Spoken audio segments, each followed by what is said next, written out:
तो आज हम आपको ले चलते हैं बॉलीवुड के उस फैमिली ड्रामे की ओर जहां रिश्तों की चाय में ईगो का एक्स्ट्रा टी बैग डाला गया है।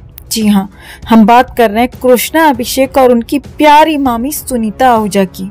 इस रिश्ते में प्यार तो उतना ही है जितना कि रसोई में नमक, मगर मिर्ची कुछ ज्यादा ही लग गई है।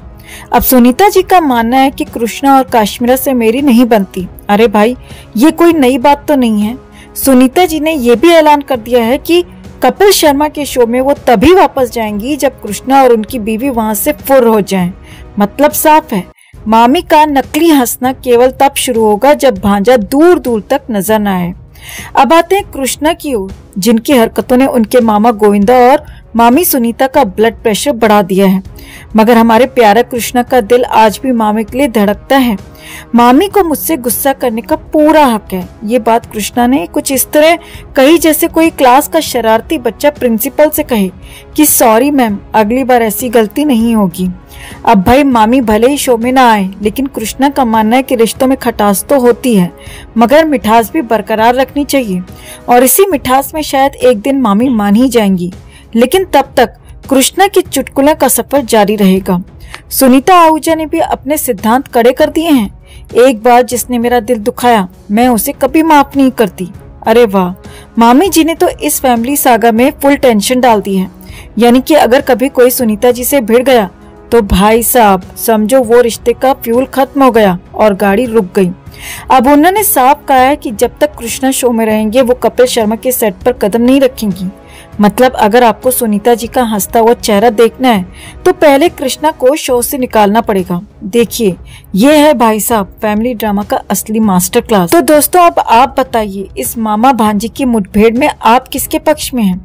क्या आप मामी के सिद्धांतों के साथ खड़े हैं या भांजे के मासूम दिल के साथ, या फिर आपको लगता है कि ये पूरा मामला शो बिजनेस का ही एक पार्ट है? आपकी राय हमारे चैनल पर इस मसालेदार स्टोरी का अगला एपिसोड तय करेगी। तो दोस्तों, नीचे कमेंट करके जरूर बताएं, टीम मामी या टीम भांजा किसके साथ हैं आप?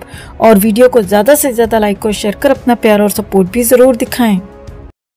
दोस्तों, बिग बॉस 18 की तैयारियां जोरों पर है और कंटेस्टेंट्स की लंबी लिस्ट में एक नाम ऐसा आया है जिसे सुनकर आपके रोंगटे खड़े हो जाएंगे। जी हाँ, ये नाम है हमारे चहीते गोविंदा जी की बेगम सुनीता आहूजा का। अब सुनीता जी के नाम से ही अगर आपको शो में मसालेदार लड़ाइयों की महक आ रही है तो भाई बिल्कुल सही सोच रहे हैं। बिग बॉस के मेकर्स को लगता है कि अगर सुनीता जी शो में आ जाएं तो टीआरपी आसमान छूने वाली है। अब सोचिए, जो महिला अपने घर में गोविंदा जैसे सुपरस्टार की भी खिंचाई करने से नहीं कतराती, वो बिग बॉस के कंटेस्टेंट्स की कैसी बैंड बजा देगी। मतलब अगर सुनीता आहूजा बिग बॉस के घर में कदम रखेंगी तो शो का नाम बदलकर बिग बॉस नहीं, बिग बॉसिनी रखना पड़ेगा। लेकिन भाई, सुनीता जी का कहना है कि उन्हें इस शो में कोई दिलचस्पी नहीं है।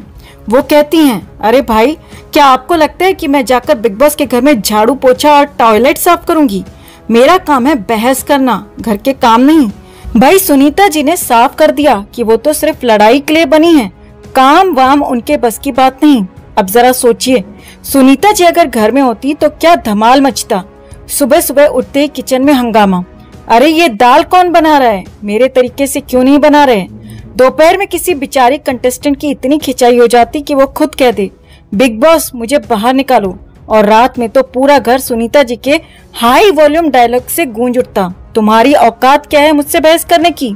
बिग बॉस के मेकर्स को शायद यही उम्मीद थी कि सुनीता जी के जाने से शो की टीआरपी नई ऊंचाइयों को छू लेगी। और क्यों नहीं, सुनीता जी की जो बहस करने की कला है वो तो किसी प्रोफेशनल डिबेटर से भी बेहतर है। लेकिन सुनीता जी ने उन्हें ऐसा जवाब दिया जैसे कोई एग्जाम में पढ़ाई ना करके भी फुल मार्क्स की उम्मीद लगाए बैठा हो। आपको क्या लगता है कि मैं जाऊंगी और यहाँ काम करूंगी? पागल हो गए हो क्या? अब बिग बॉस वालों को लग रहा था कि सुनीता जी आ जाएंगी तो घर के सारे कंटेस्टेंट्स की ऐसी तैसी हो जाएगी। सुनीता जी के सामने कौन टिक पाएगा? मतलब सलमान भाई भी एक बार को कह दें, भाई मुझे तो होस्टिंग छोड़नी पड़ जाएगी। लेकिन सुनीता जी ने बता दिया कि वो सिर्फ शो की दर्शक हैं, खिलाड़ी नहीं। सुनीता जी का कहना है कि उन्हें बिग बॉस देखना तो पसंद है लेकिन वहां जाना नहीं। और भाई, वो कह रही हैं कि अगर शो में आई तो कंटेस्टेंट्स के साथ वो नहीं होंगी, वो सिर्फ सलमान खान के साथ शो होस्ट करना चाहेंगी। सोचिए, सलमान एक तरफ शांत बैठा होगा और सुनीता जी दूसरी तरफ शो की कमान संभालते हुए पूरे घर का पत्ता साफ कर रही होंगी। मतलब शो का नाम हो जाएगा सुनीता की अदालत।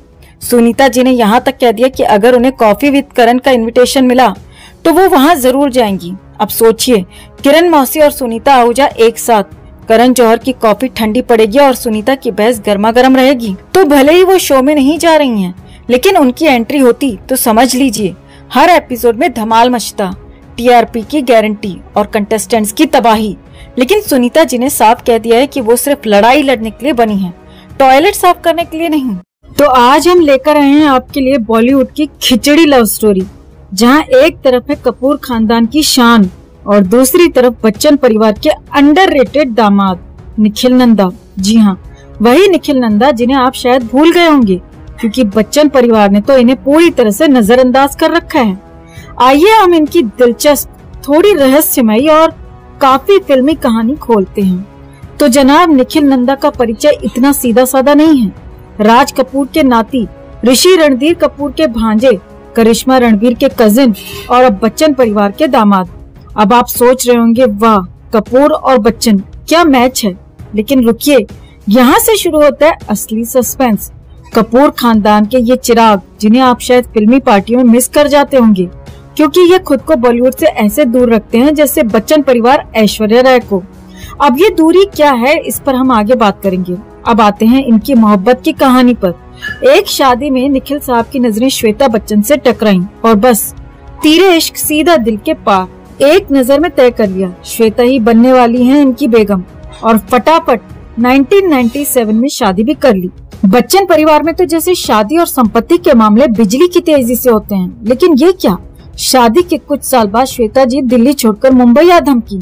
अब ये रहस्य तो आज तक कोई नहीं सुलझा पाया कि भाई साहब ने ऐसा क्या कर दिया कि श्वेता को दिल्ली रास नहीं आई। अब मजेदार बात यह है कि बच्चन परिवार, जिन्हें ऐश्वर्या के लिए टाइम नहीं मिलता, उन्होंने निखिल नंदा को तो पूरी तरह से इग्नोर करने का ठेका ले लिया। आपको याद है जब अमिताभ बच्चन ने हर बार अपने बेटे, बेटी, बहू, यहाँ तक कि अपने कुत्ते तक की तारीफ की, लेकिन एक बार भी अपने दामाद निखिल नंदा की कंपनी या उनकी तरक्की का जिक्र नहीं किया। अरे भाई, सोशल मीडिया पर दिन रात एक्टिव रहने वाले बच्चन साहब को क्या हुआ, इतना भी क्या बिजी रहना कि अपने ही दामाद को भूल गए।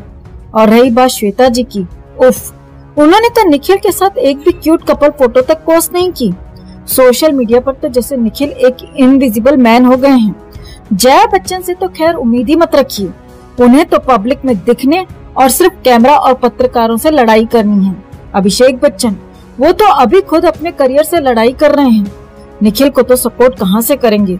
लेकिन मजा तब आया जब 2015-16 के आसपास अफवाहें उड़ने लगी कि श्वेता और निखिल का तलाक हो गया है। पर जैसे ही तलाक की खबरें गर्म होने लगी, बच्चन फैमिली के अगले फैमिली फंक्शन में ये जोड़ी ऐसे प्रकट हुई जैसे कुछ हुआ ही नहीं, और मीडिया की शक्ल पे ठहाका मारने लायक थप्पड़ जड़ दिया। लेकिन फिर अगले ही साल श्वेता जी ने मुंबई में अपना बिजनेस स्टार्ट कर दिया और लोग कहने लगे, लो भाई, अब तो ये तलाक फाइनल है।